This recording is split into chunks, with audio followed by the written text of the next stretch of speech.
तो hello viewers, तो कैसे हैं आप लोग। आज हम बात करेंगे कॉकरोच जनता पार्टी के बारे में, यानी सीजेपी के पहले बड़े प्रोटेस्ट और जो कि ऑफलाइन था।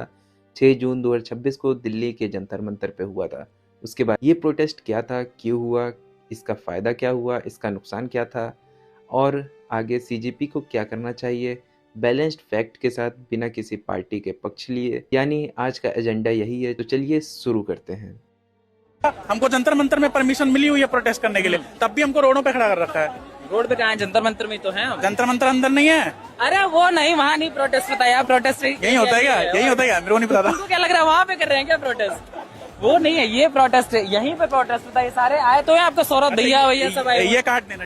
तो बात है 16 मई 2026 को सुप्रीम कोर्ट के चीफ जस्टिस सूर्यकांत ने एक हियरिंग के दौरान अनएम्प्लॉयमेंट यूथ को कॉकरोचेस और पैरासाइट ऑफ सोसाइटी कह दिया था। उसी के रिस्पांस में अभिजीत दीपके, जो कि 30 साल के एक पॉलिटिकल कम्युनिकेशन स्ट्रेटेजिस्ट जो पहले आप से जुड़े थे आम आदमी पार्टी से, उन्होंने सीजेपी लॉन्च कर दी।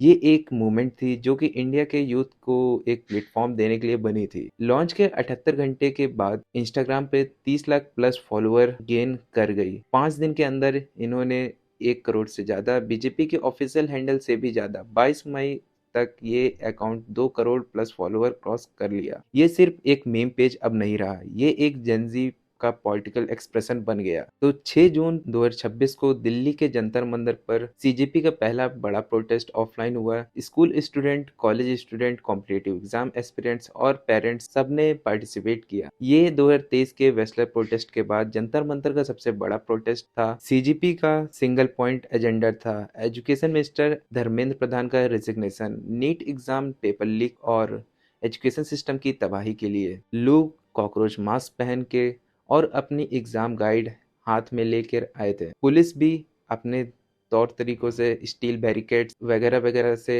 तैयार बैठी हुई थी इस प्रोटेस्ट को काबू में करने के लिए।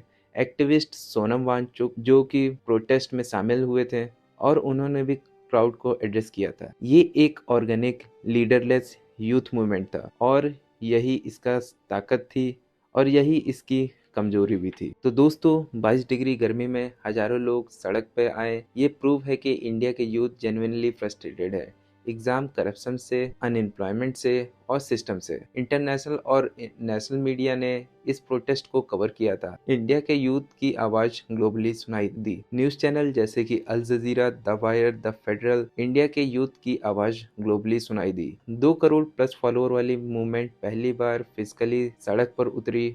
ये एक बड़ा माइलस्टोन था। NEET paper leak, student suicide, exam corruption, ये इशू एक बार फिर नेशनल कन्वर्सेशन में आई। अब बात करते हैं उन चीजों की जो बिल्कुल सही नहीं गई। ये क्रिटिसिज्म किसी पार्टी के लिए नहीं बल्कि मूवमेंट के इम्प्रूवमेंट के लिए है। जब मीडिया ने सवाल पूछा तब ऑर्गेनाइजेशन की तरफ से कोई स्ट्रॉन्ग फेस सामने नहीं आया जो कॉन्फिडेंटली मूवमेंट को रिप्रेजेंट करता। एक बड़ी क्राउड थी लेकिन एक बड़ी आवाज नहीं थी। जो मूवमेंट एक ऑनलाइन जोक से शुरू हुई थी वो रियल वर्ल्ड फोर्स बनाने चाहती थी, लेकिन सोशल मीडिया पर मीम और जोक्स ही ज्यादा वायरल हुए। रियल इशू कम।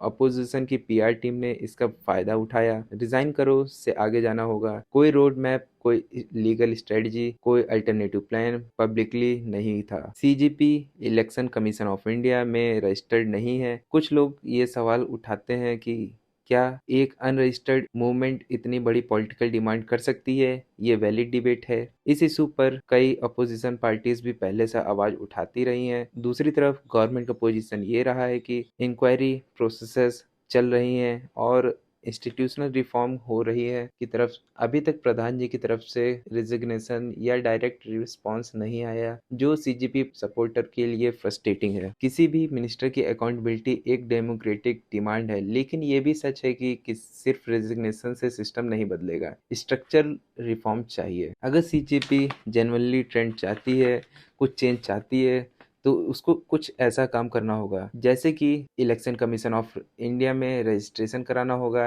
या एक proper NGO pressure group structure बनाना होगा ताकि मूवमेंट को क्रेडिबिलिटी मिले। Movement West Bengal, Bihar, MP, UP, Jammu Kashmir, Himachal Pradesh तक पहुंच चुकी है।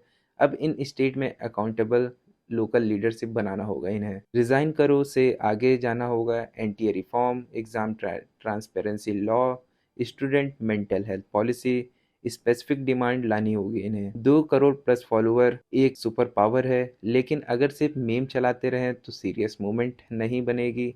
एजुकेशन और रिफॉर्म का बैलेंस जरूरी है। तो बात करते हैं अब कंक्लूजन की। ये मूवमेंट इंडिया के यूथ के जेन्युइन फ्रस्ट्रेशन की एक्सप्रेशन है। NEET scams, unemployment, exam pressure, student suicide, ये रियल प्रॉब्लम है जो एड्रेस होनी चाहिए, लेकिन सिर्फ प्रोटेस्ट से काम नहीं चलेगा। Sustain pressure, legal strategy, accountable leadership, यही फॉर्मूला काम करता है।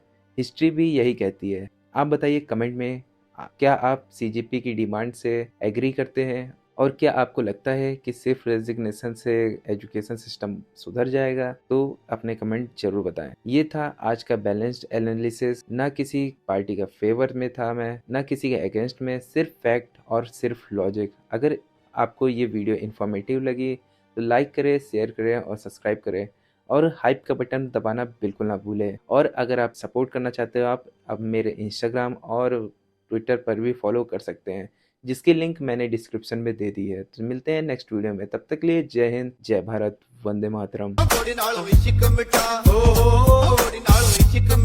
हाय हाय हाय हाय।